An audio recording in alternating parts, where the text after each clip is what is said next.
정신을 딱 집중하시고. 자, 1번하고 2번은 볼 거 없어요. 그거는 결론이 전부 무효다가 아니고 초과 부분만 무효다. 그거 꼭 기억하시고. 자, 3번에 보시면 국유재산에 관한 사무에 종사하는 직원이 타인 명의로 우리가 이제 자기 명의로 취득하면은 직접 위반, 타인 명의로 취득하면은 간접 위반. 이 간접 위반을 탈법행위라고 합니다. 주로 진한 부분이나 줄 거는 거를 잘 봐야 됩니다. 탈법행위. 빨리 온나. 자, 그리고 직접 위반도 무효, 간접 위반도 무효. 이때 무효는 강행법규를 위반했기 때문에 절대적 무효. 그래서 누구에 대해서나 주장할 수 있고 또 제3자가 전득하는 행위도 무효이다. 꼭 기억하시고. 자, 4번에 746조 불법 원인이 무슨 뜻이냐. 자, 요거는 무효를 나눌 때, 자, 여기 한번 보세요. 절대적 무효, 상대적 무효, 요렇게 나눠지거든요.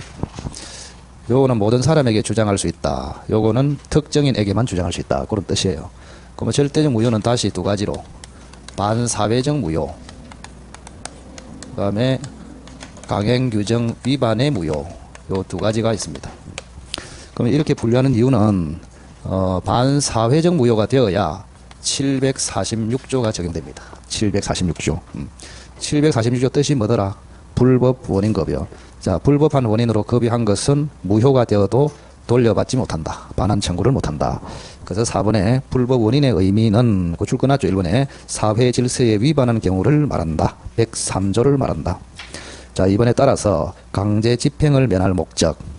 이때는 반사회적이다. 아니다. 아니다.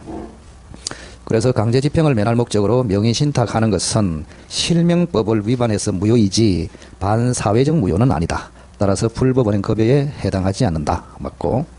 3번도 마찬가지입니다. 강제 집행을 면할 목적으로 근저당을 설정했다.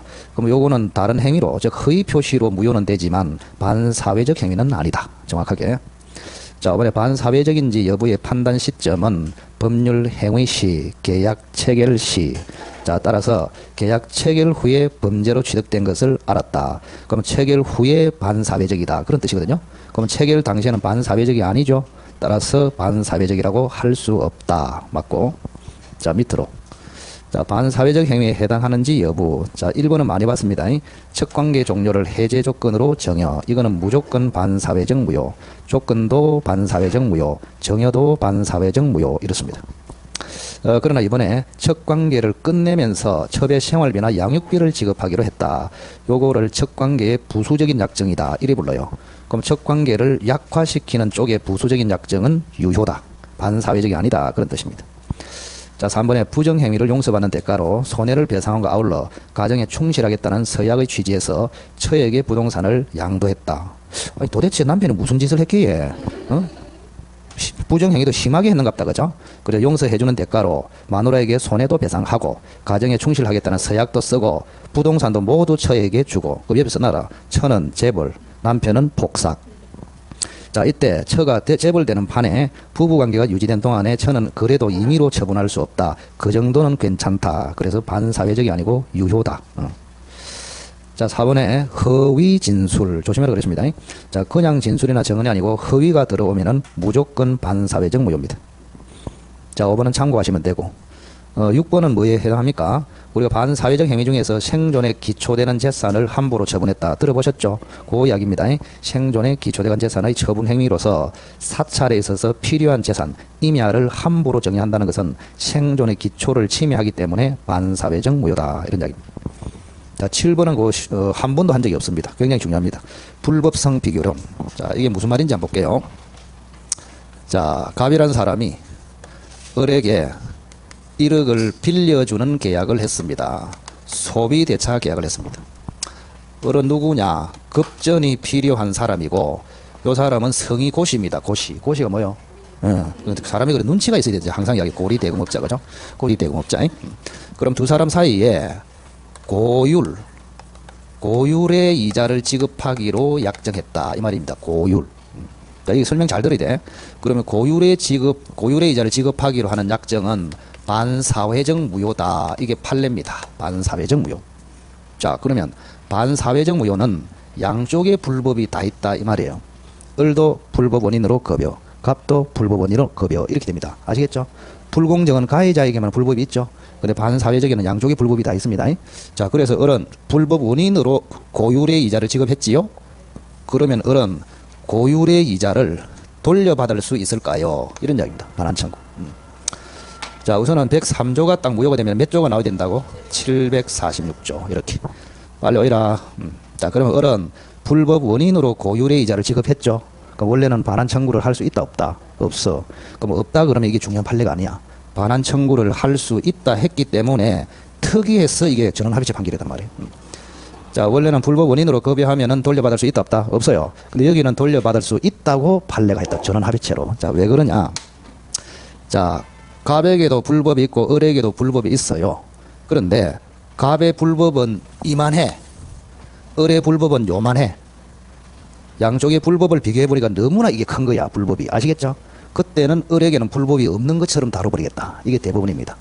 그래서 불법 원인 급여가 된다, 안 된다? 안 된다. 그러니 반환 청구해서 고율의 이자를 찾아올 수 있다. 이런 이야기예요. 아시겠어요? 자, 반사회적 행위에 해당하지 않은 경우에, 자, 1번은 강박의 동그라미. 자, 강박은 취소 사유에 불과하지 반사회적 행위는 아니다. 그 다음에 2번, 그 까만 글 씹어서 약정. 약정은 반사회적 무효입니다. 근데 주지 임명 행위는 유효다. 이런 이야기예요. 그 다음 3번은 많이 했습니다. 강제 집행을 면할 목적으로, 세금을 면할 목적으로, 투기의 목적으로, 요 세 마디가 나오면 반사회적이다. 아니다. 아니다. 그 다음 4번에 보시면, 요거는 사회에서 많이 일어납니다. 매매 계약할 때, 그죠? 공과금을 매수인이 책임지게 하는 특약. 요거는 반사회적이 아니고 유효다. 이런 이야기입니다. 자, 5번에 보시면 노태우 비자금 사건이거든요. 자, 비자금을 조성하는 것은 반사회적이다. 그런데 조성된 비자금을 숨기기 위해서 체결한 임치, 즉 맡기는 계약은 유효다. 이게 판례예요. 그럼 지금 5개 한 거는 전부 반사회적이다. 아니다. 아니다. 그 말입니다. 자, 불공정 보겠습니다. 자, 불공정 행위가 성립하려면 가해자나 폭리자에게 이용하려는 의사, 이용하려는 악의, 고의, 폭리 행위에 대한 악의가 있어야 됩니다. 자, 우리가 불공정 법률 행위, 자, 여기 봅시다. 항상 민법은 그림을 보고 구조를 파악하는 습관이 잘 있어야 된다고. 자, 1억으로 매매를 합니다. 10억짜리가 넘어갔어. 1억을 받았어. 그럼 갑이 9억을 손해봤어. 그럼 갑은 불공정 무효를 주장해서 차지하고 싶다. 자, 그럼 불공정이 되려 하면 갑이 갖춰야 할 요건은 뭐요? 궁박하거나 경솔하거나 무경험하거나. 자, 을이 갖춰야 할 요건은 갑의 상황을 뭐요? 이용하려는 의사가 있어야 된다. 요거를 다른 말로 고의라고 한다고. 그럼 이거하고 또 같은 말이 뭐라고 했나요? 폭리에 대한 악이다. 요렇게 했습니다. 맞죠? 폭리에 대한 악이, 그죠? 그래서 피해자는 궁박, 경솔, 무경험, 가해자는 피해자의 상황을 이용하려는 고의, 폭리 행위된 악의가 있어야 된다. 그래서 1번은 이용하려는 의사, 즉 폭리 행위 악의가 없었다면은 성립하지 않는다. 맞네요. 자, 입증 책임을 보겠습니다. 자, 불공정 무효가 되려 하면은 급부와 반대급부 사이가 현저히 불균형이 돼야 합니다. 그러면 요 세 가지 요건을 갖추면 불공정 무효가 됩니다. 그러면 이 세 가지는 누가 입증하느냐? 갑이 입증을 합니다. 갑이. 갑을 그럼 뭐랍니까? 무효 주장자. 무효 주장자가 세 가지 요건을 입증한다. 자, 그런데 만약에 현저히 불균형하다고 해서 궁박, 경솔, 무경험이 추정이 되겠느냐? 결론은 안 된다고 그랬죠. 만약에 추정이 되면은 갑은 2개만 입증하면 되고, 추정이 안 되니까 3개 모두를 입증해야 된다. 자, 그래서 1번에 추정되지 않는다. 따라서 무효 주장자 갑이 3가지 모두를 입증해야 된다. 자, 3번에 불공정 행위 무효는 추인은 안 되고 뭐는 된다? 전환은 된다. 항상 나옵니다. 추인은 소극은 안 된다 그 말이고 적극은 된다 그 말이거든요. 그래서 무효행위 추인, 불공정 무효는 추인은 안 되고 무효행위 전환은 적용된다 이 말입니다. 자, 이중매매 한번 보겠습니다. 엊그제 했기 때문에 조금 수월 아낍니다. 처음에. 자, 이중매매는 한 번 더 논점을 확실하게 그냥 끝을 봐라. 끝을 봐. 자꾸 뭘 한다 찾지 말고 끝을 봐라고. 자, 갑하고 을 사이에 매매가 있었다 이 말입니다. 그런데 을 앞으로 등기를 안 했습니다. 등기를 안 하면 소유권 이전의 채권자에 불과합니다. 그럼 갑은 소유권 이전해야 할 채무자입니다. 근데 갑이 배신을 해가지고 이중으로 병한테 매매를 해버렸다 이 말입니다. 그래서 병 앞으로 등기를 해버렸습니다. 요게 이중매매 구조입니다. 자, 그러면 이중매매는 아무 소리 없으면 뭐가 원칙이다? 유효가 원칙이다. 그러면 유효가 원칙이면 병이 소유자로 확정됩니다. 맞죠? 그럼 소유자로 확정되니까 갑은 을에게 소유권 이전이 불능이 됐습니다. 그리고 갑에게는 항상 뭐가 있습니까? 귀책 사유가 있습니다. 자, 그러면 채무자의 귀책 사유로 불능이 되는 것을 채무불이행 이렇게 부릅니다. 그럼 이때 을의 조치는 첫째는 뭐 할 수 있고 해제할 수 있고, 두 번째는 손해배상을 청구할 수 있고, 자, 세 번째는 자, 을의 채권이 갑이 배신함으로써 침해됐거든요. 그러면 침해된 채권자는 배신 행위를 취소하겠다. 이걸 채권자 취소랍니다. 근데 여기는 안 된다 그랬습니다. 이중매매는 안 되고 통정의 표시는 되고, 그래서 채권자 취소가 406조에 있어요. 이거는 안 됩니다. 채권자 취소. 채권자 취소가 되려면 침해된 채권이 금전 채권, 여기는 소유권 이전 채권이 침해됐으므로 채권자 취소가 안 된다. 그럼 하나 더 해볼까? 자, 을이 우연히 점유를 하고 있습니다. 그럼 이게 주인이야. 그럼 병이 을한테 토지 내라 그러면 유치권을 주장해서 거절할 수 있을까? 이것도 안 됩니다. 왜냐하면 을의 갑에 대한 손해배상 청구권은 토지 때문에 생긴 것이 아니고 갑의 배신으로 생겼습니다. 그래서 물건 때문이 아니다. 그거는 결연성이 없는 것이에요. 그래서 손해배상 받을 때까지 유치권을 주장할 수 없다. 됐고, 자, 그다음 만약에 병이 적극 가담을 해버렸다. 그러면 반사회적 무효로 갑니다. 논점이 딱 정해져 있다니까요. 읽어볼 필요도 없어. 그래서 정확하게를 자꾸 해야 된다. 그럼 여기 반사회적 무효가 되면은 병은 등기를 해도 소유권 취득이 안 돼요. 그럼 소유자는 갑으로 다시 돌아갑니다. 이렇게. 그럼 소유자가 아닌데 등기됐기 때문에 말소 대상입니다. 맞죠? 그 말소는 소유자가 청구합니다. 그럼 을은 소유자가 아니죠? 직접 말소를 청구할 수 없다. 또 말소 청구와 같은 말이 진정 명의 회복 이전 등기도 청구할 수 없다. 그럼 소유자는 갑입니다. 그럼 갑은 소유자로서 말소 청구할 수 있을까요? 역시 안 됩니다. 그래서 아까도 이야기했지만 103조가 나오면 숨도 안 쉬고 이게 딱 나와야 된다고. 그죠? 그럼 갑은 불법 원인으로 등기를 했으므로 등기를 말소해서 찾아갈 수 있다 없다? 없어요. 갑은 직접 말소를 청구할 수 없다. 오로지 을은 갑을 대위해서만 청구할 수 있다. 그래서 말소가 되면 등기가 돌아가면은 을이 기다렸다가 이전 등기를 청구해서 소유권을 찾아온다. 자, 그다음 또 하나. 을이 병이 말소를 당하기 전에 전득자 정한테 다시 넘겨버렸습니다. 이렇게. 그러면 이 사람은 선의의 전득자가 됩니다. 그럼 이 사람이 소유권을 취득하느냐? 엊그제 문제에서도 있었죠. 그죠? 선의다라도 보호가 된다 안 된다? 안 됩니다. 왜냐하면 절대적 무효입니다. 절대적 무효는 제3자 보호 규정이 없어요. 그래서 선의의 정이라도 소유권을 취득할 수 없다. 같은 말은 선의의 정이라도 유효라고 주장할 수 없다. 됐습니까? 이 다인 거야. 뭐 복잡해 보이도 아무것도 없다니까. 그럼 딱 하나 남았어. 뭐가 남았느냐? 맨 밑에 9번에 보시면 을의 병에 대한 손해배상 청구 있죠. 그게 삼각표 돼 있잖아요. 그게 가장 중요하다고. 엊그제도 강조했습니다. 자, 여기 보세요. 자, 을이 갑에게는 항상 손해배상을 청구할 수 있습니다. 자, 갑에게 귀책 사유가 있다 그랬죠. 귀책 사유는 고의 또는 과실을 이야기합니다. 이렇게. 그래서 침해된 채권자는 침해한 갑에게 언제나 손해배상을 청구할 수 있습니다. 근데 문제는 요 병한테도 손해배상을 청구할 수 있겠느냐? 이게 가장 핵심이라고. 물론 결론은 할 수 있습니다. 근데 요건이 달라요. 자, 채무자에게 할 때는 과실만 있어도 손해배상 청구를 할 수 있어. 근데 병한테 청구할 때는 반드시 고의가 있어야 됩니다. 이렇게. 그래서 이 사람에게 과실밖에 없다. 그럼 병한테 청구할 수 있다 없다? 없습니다. 고의가 있어야 된다고. 그럼 고의가 있다고 하기 위해서는 적극 가담이 돼야 된다고. 그럼 만약에 적극 가담이 돼버리면 을은 갑에게도 청구, 병에게도 청구. 적극 가담이 없으면 갑에게는 청구, 병한테는 청구 못한다. 됐죠? 그게 제일 중요합니다. 자, 다음에 한번 읽어보시면 돼요. 자, 뒤로 해석 넘어가겠습니다. 자, 3번. 3페이지 넘겨보세요. 거기 이제 해석 문제가 있거든요. 해석 문제. 자, 여기 봅시다. 갑이라는 사람이 토지를 을에게 정여하겠다고 의사표시를 했습니다. 이렇게 의사표시를 했다. 그런데 갑의 머리를 분석해 보니 자, 정여할 의사가 없음에도 정여하겠다고 표시했다. 이 말입니다. 그러면 의사와 표시가 불일치한다. 이 말이죠. 그러면 의사대로 해석하는 것을 자연적 해석이라 하고 표시된 대로 해석하는 것을 규범적 해석이라고 합니다. 아시겠어요? 자, 그러면 자연적 해석은 상대방이 없는 의사표시에 적용되고 규범적 해석은 상대방이 있는 의사표시에 적용됩니다. 핵심이 이거예요. 자, 상대방이 없으면 의사대로 해석, 상대방이 있으면 표시대로 해석 이래 됩니다. 그럼 여기는 상대방이 있죠? 그러니 여기는 규범적 해석을 해야 됩니다. 그럼 표시된 대로 해석하기 때문에 정여는 유효로 가버립니다. 그러면 을이라는 사람은 소유권을 취득한다. 이렇게 해석합니다. 자, 그런데 여기 중요한 것이 있습니다. 뭐가 있느냐? 상대방이 있으면 규범적 해석을 해라 했죠. 그런데 예외적으로 상대방이 있어도 자연적 해석을 해야 되는 경우가 있다. 요게 제일 중요하다고. 요거 제일 중요하다. 자, 첫째는 갑의 의사, 갑을 표의자로 하거든요. 갑의 의사를 을이 알았다. 이렇게. 그 다음 두 번째, 갑의 의사를 을이 알 수 있었다. 세 번째, 갑의 의사와 을의 의사가 일치한다. 요 세 가지를 꼭 기억해야 된다고.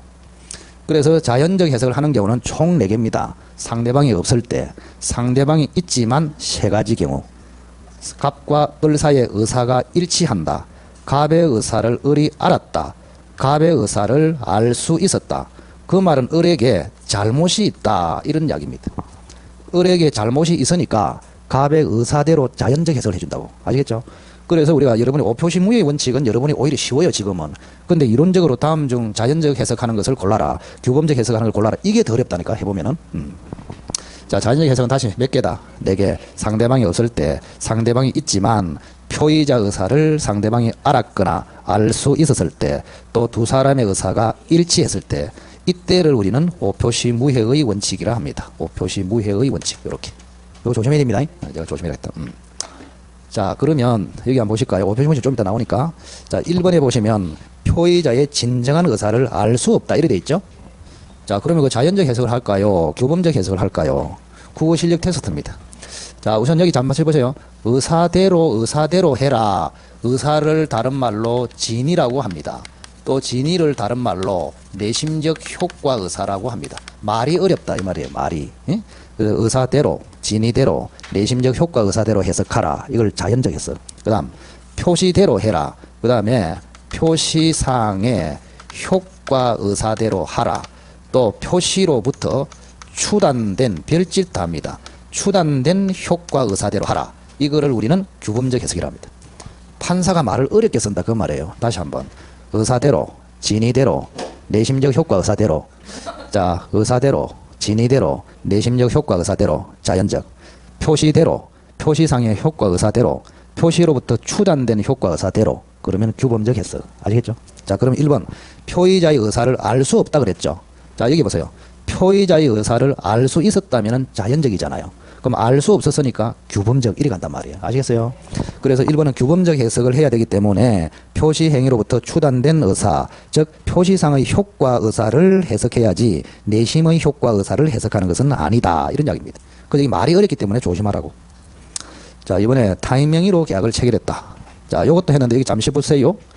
자, A라는 사람이 B의 이름으로 주인 C와 임대차 계약을 맺었다. 이런 이야기입니다. 그러면 계약은 A가 했지만 계약서에 B가 올라갔다. 그럼 누가 임차인으로서 나중에 보증금 받아가냐? 아시겠죠? 그러면 엊그제 했는데 행위자와 상대방의 의사 가지고 당사자를 결정합니다. 만약에 의사가 일치했다. A와 C의 생각이 같다. 그럼 일치된 대로 정하면 되잖아요. 근데 문제는 일치가 안 됐을 때예요. 그래서 A의 생각하고 C의 생각하고 임차인이 누구로 할까가 틀리다 이 말이에요. 그러면 이때는 조심해야 된다고. 제3자 입장에서 정하지 않고 합리적인 상대방 C의 입장에서 결정합니다. 아시겠나요? 그걸 조심해야 된다고. 자, 그래서 이번에 2번 보시면 일치하지 않는 경우는 끝에 상대방이 합리적인 사람이라면 계약의 당사자로 이해할 것인가에 의해서 결정해야 된다. 이렇게 되어 있습니다. 자, 3번에 관습법과 사실인 관습. 자, 우선은 사실인 관습하고 관습법하고는 전혀 별개다. 요게 판례 입장이다. 전혀 다릅니다. 자, 요거는 해석의 기준이라고 봅니다. 뭐라고 본다고? 해석의 기준. 요거는 그냥 법입니다. 법. 요렇게. 자, 그러면 법원이 전문가죠. 그래서 이 법은 당사자가 주장할 필요가 없고 법원에서 직권으로 존재 여부를 판단합니다. 그런데 요 관습이 있냐 없냐는 당사자가 주장하고 입증해야 된다. 이런 차이가 있다고.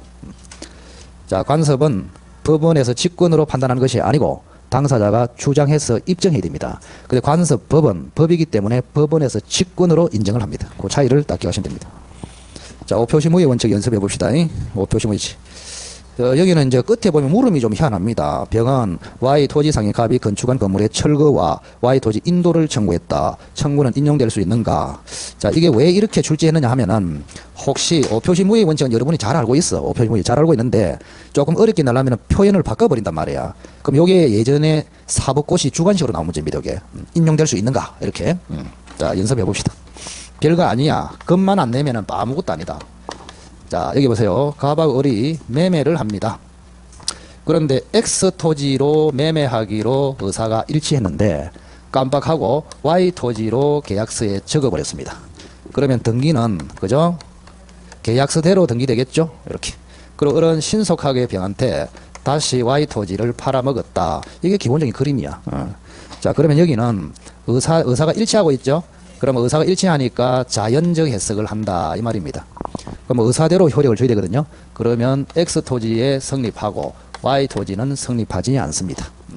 자, 그러면 물음이 첫째는 X 토지는 어떻게 처리할까요?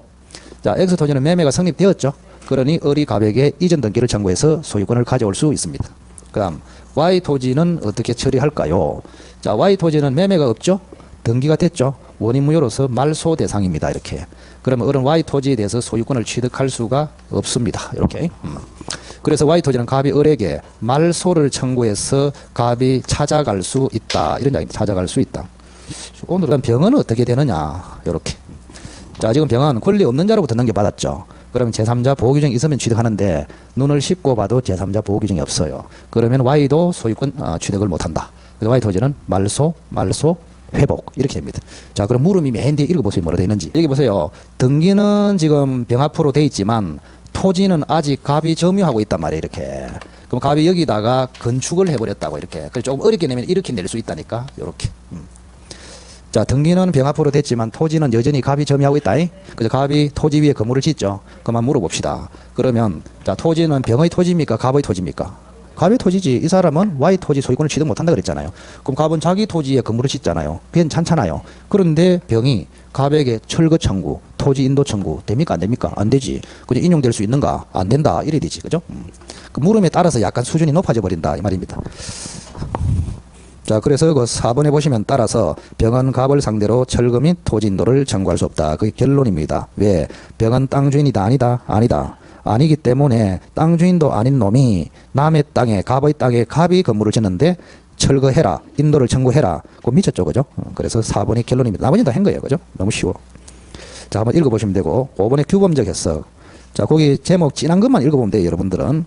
자, 배우자 을을 대리하여 금융기관과 을의 실명 확인 절차를 거쳐 을 명의의 예금 계약을 체결했다. 자, 거기 동그라미를 좀 치세요. 예금주 동그라미 치시고 예금 명의자 동그라미 치시고 찾았습니까? 그 다음에 행위자 동그라미 치시고 세 사람이 삼각관계를 알아야 된다. 자, 여기 한번 보실까요? 갑이 남편입니다. 남편. 을이 여편입니다. 그럼 남편이 자기 돈입니다. 자기 돈. 자, 남편이 자기 돈을 여편의 이름으로 그죠? 병이라는 은행에 예금을 했다 이 말입니다. 아시겠죠? 이렇게. 자, 그러면은 자, 실제로 남편이 예금을 했죠. 그래서 남편을 행위자라고 합니다. 뭐라고? 행위자. 여편의 이름으로 했죠. 여편을 명의자라고 합니다. 명의자. 이렇게. 통장에 올라간 사람 명의자, 실제 예금을 한 사람을 행위자 이래 됩니다. 자, 그러면 자, 이거를 우리 법원에서 규범적 해석을 했을 때 예금주가 누구냐 이렇게 묻는단 말이에요. 예금주. 예금주는 예금의 주인이다 이 말이죠. 그러면 은행에서 1억을 찾아갈 수 있는 사람, 그걸 예금주랍니다. 그럼 남편하고 여편 중에서 예금주가 누구냐 이런 이야기입니다. 명의자가 됩니다. 명의자. 객관적 규범적 해석을 하면은 실제 행동이 중요한 것이 아니고 그죠? 계약서에 누가 올라갔냐 이게 중요하다고. 그래서 여편만 1억을 찾아갈 수 있다 이런 이야기죠. 그래서 이런 남편을 바보 축구 오토바이 이렇게 부릅니다. 바보 축구 오토바이.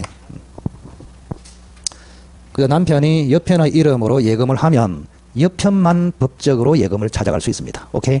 그래서 앞으로 남편한테 살살 꼬셔갖고 네 돈으로 내 이름으로 예금 좀 해줄래? 술 한잔 먹여갖고 그래 하면은 여러분만 찾아갈 수 있다 이 말입니다. 됐습니까? 그래비도 그게 전원합의체 판결입니다. 뒤로 넘겨보시고. 자, 보충적 해석은 그 내용 읽지 마세요. 자, 6번의 보충적 해석은 후유증 사건에 적용된다. 그것만 알고 있으면 돼요. 후유증 사건. 자, 비진이 표시 보겠습니다. 자, 비진이 표시에서 우리 판례는 진이의 뜻이 뭐라고 했나요? 진이는 바라는 희망상이 아니고 생각, 그게 진이다. 따라서 이번에 바라지는 않았지만은 최선이라고 판단을 하여, 판단은 생각이거든요. 그래서 희망은 없지만 생각이 있죠. 그러니 진이가 있죠. 그러면 비진이다, 진이다, 진이다. 그래서 진이 아닌 의사표시라고 할 수 없다. 즉 진정한 의사표시다. 자, 이번에 1번 앞에다가 전두환 사건 적어 놓으시고. 전두환이 정권 잡을 때 합수부 들어봤습니까? 뭐 모르면 괜찮고. 자, 합수부 수사기관은 나르는 새도 떨어뜨린다. 막강한 권력의 소유자입니다. 그 합수부 수사관에 강요를 받고 재산을 국가에 헌납했다 이 말이에요. 맞죠? 그러면 이 헌납한 정여한 정여의 의사가 있겠느냐 이런 이야기입니다. 즉 강박으로 정여했을 때 정여의 의사가 있다고 보는 것이 판례입니다. 아시겠어요? 정여를 희망은 안 했지만 정여할 생각은 있다. 의사는 있다. 진의는 있다. 이래 봅니다. 그럼 비진이다. 진이다. 진이. 따라서 비진이 표시라고 할 수 없다. 즉 진정한 의사 표시다. 다만 강박으로 취소할 수는 있다. 이래 됩니다. 자, 오른쪽 이번에 신용불량 사건 한 번만 더 합니다. 자, 이거 굉장히 중요합니다. 자, 한 번 더 하겠습니다. A가 B의 이름으로 C은행으로부터 대출 받습니다. 대출 약정을 해요. 자, A는 신용불량자로서 자기 이름으로 못 빌립니다. 그래서 무균질의 B의 이름을 빌려서 무균질이 뭐예요? 균이 하나도 없어. 무균질. 네? 빌린 적이 한 번도 없어. 그래서 B의 이름으로 A가 대출을 받겠다. 이런 이야기입니다. 그러면 B는 명의 대여자, A는 명의 차용자 이렇게 불러요. 자, 그럼 여기서 주인공이 B입니다. B를 잘 보세요. 그럼 B가 A 보고 내 이름으로 빌리라 이래 됐죠. 그럼 B에게는 갚을 의사가 있다 없다? 있다. 그래서 변제 의사도 있고 B 이름으로 표시도 했으니까 의사와 표시가 일치합니다. 그럼 이거는 비진이가 아니고 통정허위 표시는 진입니다. 진이. 그래서 진정한 의사 표시로서 유효가 되어버립니다. 그러면 대출 약정은 유효가 되므로 B가 갚아야 한다. 이래 됩니다. 자, 그런데 눈을 부라리고 두 단어를 찾아라 그랬습니다. 양해나 용인. 자, 은행에서 이렇게 하도록 허락을 해버렸단 말이야. 그럼 은행에서 허락을 해버리면 요게 없어져 버려요. 변제 의사가. 그러면 의사와 표시가 불일치하죠. 그리고 이때는 은행하고 짜고 했다고 봅니다. 따라서 이때는 통정허위 표시로 바뀝니다. 따라서 대출 약정은 무효가 돼버려요. 그래서 무효가 되기 때문에 B는 책임을 안 집니다. 이때는 실제로 빌린 A가 책임을 져야 한다. 요 판례가 가장 어렵고 중요하다고 그랬습니다. 정리를 잘해야 돼요. 그럼 여러분은 눈을 부라리고 신용불량 사건이라고 판단되면은 이거만 찾으면 되잖아요. 이게 없어. 진정한 의사표시, 유효, B가 책임. 요게 있어. 통정의 표시, B는 책임 안 지고 A가 책임진다. 간단한 거 아닙니까? 그죠? 눈을 부라리고 뭘 찾으라고? 양해. 자, 그러면 거기 이번에 읽어보시면, 자, 채무부담의 의사가 있다 그랬죠. 대출, 그 이름을 빌려준 명의 대지한테는 채무부담의 의사가 없는 것이라고 할 수 없으므로 그 말은 채무부담의 의사가 있으므로 비진이다, 진이다, 진이다. 그래서 비진이 표시에 해당한다고 볼 수 없고 이렇게 됐잖아요. 그것만 읽으면 됩니다. 나머지는 뭐 필요 없고. 자, 통정허위 표시 보겠습니다. 자, 통정허위 표시에서 보호되는 제3자에 들어가는 사람은 수천 명, 안 들어가는 사람 10명이라 했죠. 근데 10명도 외우기 싫다 그랬죠. 그래서 수천 명 중에서 3명은 외우라 그랬습니다. 그 3명 한번 해보자. 채권을 가압류한 자, 보정인, 파산관제인. 그래서 1번이 뭡니까? 채권을 가압류한 자, 제3자의 해당, 적극. 과론의 해제의 경우가 차이 해놨죠. 채권을 가압류한 자는, 그죠? 통정허위 표시에서는 제3자에 해당하지만 해제에서는 제3자에 해당하지 않습니다. 왜? 그때 했습니다. 채권을 가압류한 자는 채권적 지위자이기 때문에 제3자가 아니다. 이래 있습니다. 까먹는 거 모르겠다. 물권적 지위는 제3자, 채권적 지위는 제3자가 아니다. 물건을 가압류하면은 물권적 지위, 채권을 가압류하면은 채권적 지위. 해제에서 그렇게 공부했다고. 근데 해제가 아니고 여기는 통정허위 표시에서는 무조건 제3자에게 해당한다. 이번에 파산관제인도 제3자에 해당한다 그랬죠. 그리고 파산관제인은 선악을 판단하는 것이 특이하다 그랬죠. 자, 파산관제인을 기준으로 판단하는 것이 아니고 누구를? 파산채권자를 기준으로 판단합니다. 그때 줄 거놨네요. 파산채권자가 100명이라고 생각하세요. 100명 모두가 악의로 되어야 파산관제인이 악의로 된다. 그 말은 파산채권자 일부라도 선의이면은 파산관제인은 선의의 제3자에 해당한다. 됐습니까? 오케이. 자, 뒤로 넘겨보시고. 자, 2번은 안 읽어도 됩니다. 2번은. 자, 사례가 내나 신용불량 사건입니다. 자, A에게 B가 자신의 명의를 빌려주고 C로부터 1억을 대출받게 해줬다. 그죠? 자, 실제로는 누가 빌렸는데? A가 빌렸는데, 누구의 이름으로? B의 이름으로. 그럼 여기는 양해가 있는지 없는지를 찾아라 그랬죠? 자, 위에 1번에 보시면 양해라는 말이 없어요. 맞죠? 그럼 B에게는 채무 부담의 의사가 있죠? 있기 때문에 진정한 의사표시죠. 그러니 B는 대출금 채무에 대한 주 채무로서 책임을 진다. 이래 됩니다. 자, 결론을 기억하시면 됩니다. 딱 보니까 1번은 양해가 없어. 그럼 이 경우에 B에게는 진위가 있잖아요. 그러면 비진위 표시이다, 아니다, 아니다. 통정 허위 표시다, 이다, 아니다, 아니다. 그리고 진정한 의사 표시가 된다. 따라서 B가 채무 부담을 한다. 이렇게 되는 것입니다. 자, 그래서 1번, 2번 제목만 봐도 돼. 보니까 양해라는 말이 없네. 그러면 비진위 표시도 아니고 통정 허위 표시도 아니고 소극 이렇게 났잖아요. 그죠? 진정한 의사 표시다. 따라서 B가 책임진다. 이래 알고 있으면 되잖아요. 그리고 이번 옆에는 제가 또 친절하게 써놨네. 양해 사건과 구별. 만약에 은행에서 양해나 용인이 돼버렸다면은 통정허위 표시로서 무효. 이래 간단 말이야. 됐죠?